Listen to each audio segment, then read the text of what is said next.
KBOO News In Depth, where we take a deeper look at the top news stories impacting our community. I'm your host, S.W. Conser, and today I'm welcoming a South African filmmaker whose work is screening at the Cascade Festival of African Films.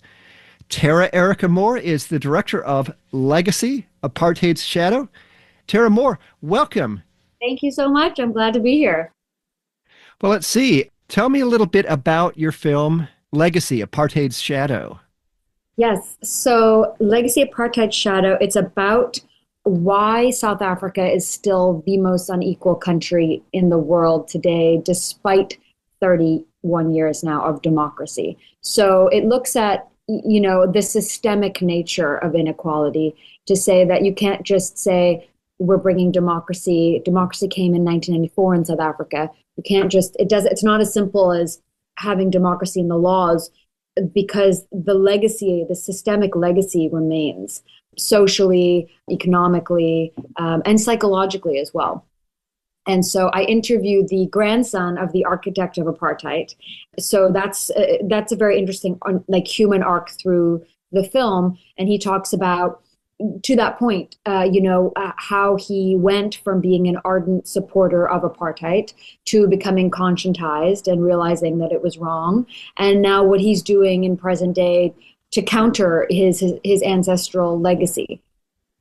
So, yeah, tell me a little bit more about this fellow. I was reading a little bit about him on the Cascade Festival website. So how did you meet this fellow, the grandson of the architect of apartheid? And give us a little bit of background about how that system came about.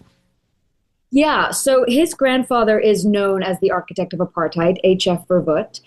Apartheid wasn't the beginning of segregation in South Africa. There was colonialism before that, but it was just the most overt and legalized version of segregation.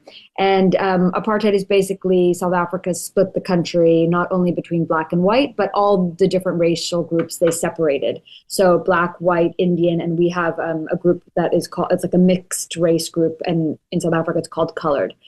So the whole country was divided into those four. Every town was reorganized so that you had racially dominated towns. And after many, many, many decades of resistance, we finally brought democracy. Democracy finally came to South Africa. And so now, that was in 94. And so Wilhelm, what he's doing now, Wilhelm Verwoerd, he's the grandson of H.F. Verwoerd. And so what he is interested in is trauma research, historical trauma research. So, he actually works, his whole thing is, a colleague of his said to him one day, I'm so tired of as a black woman, trying to tell other people that racism exists, that racism is a problem, to convince them.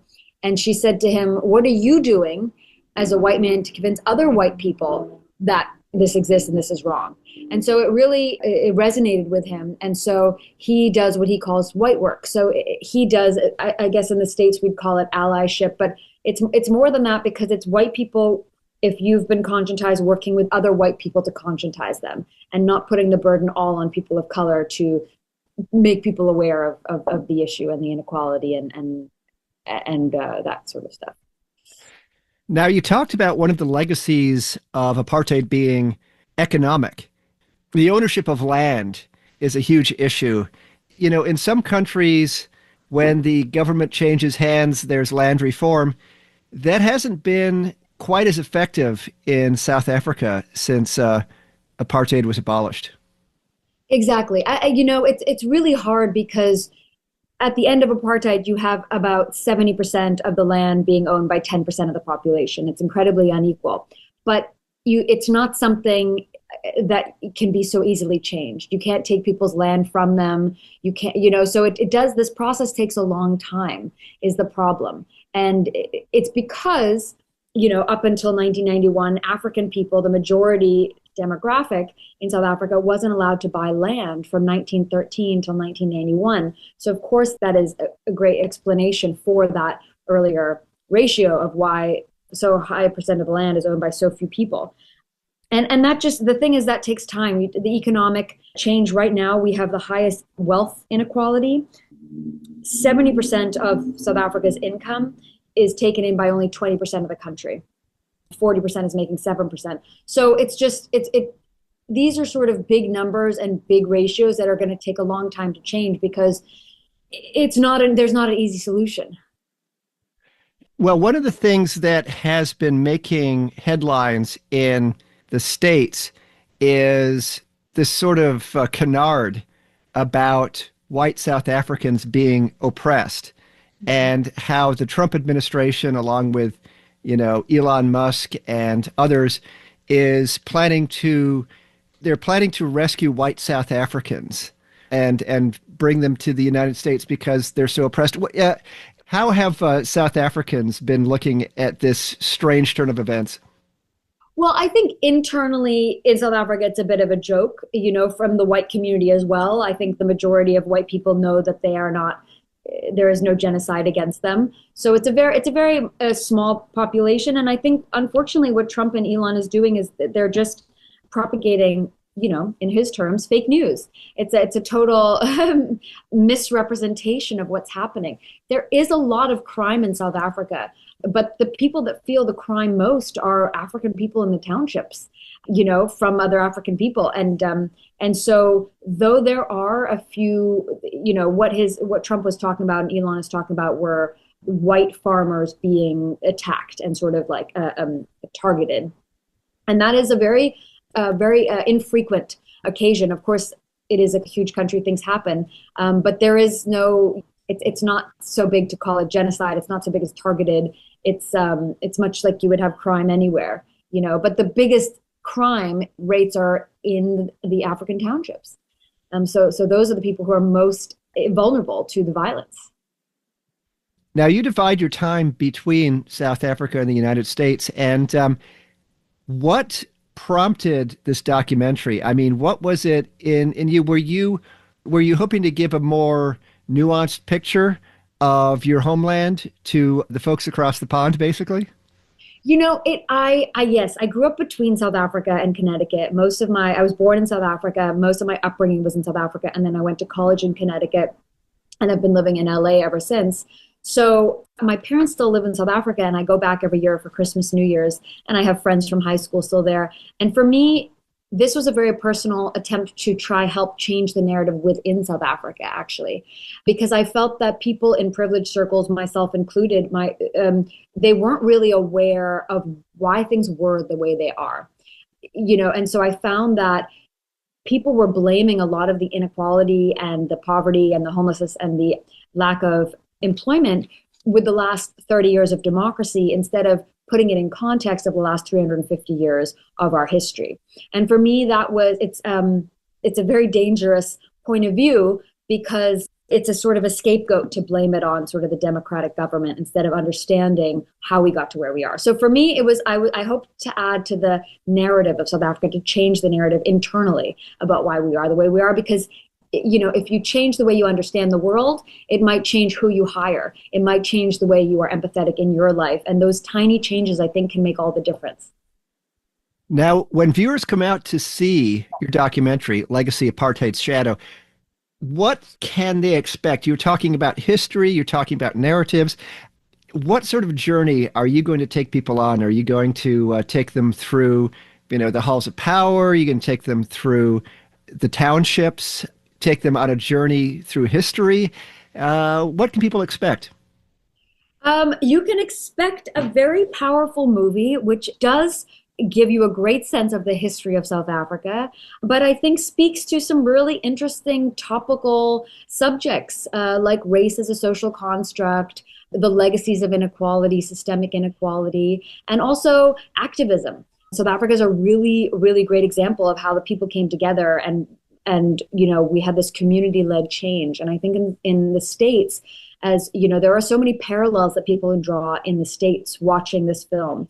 And so, in the States now, we're sort of having our own reckoning of what is going to happen. How are the people going to take back charge and in their communities? Like, what can we do on a grassroots level to help everyday sort of life? Is this your first visit to the Cascade Festival of African Films? Yes, it is. Yeah. I'm very excited and honored to be part of it. So what's next for you? This film, Legacy: Apartheid's Shadow, has been screening around the country.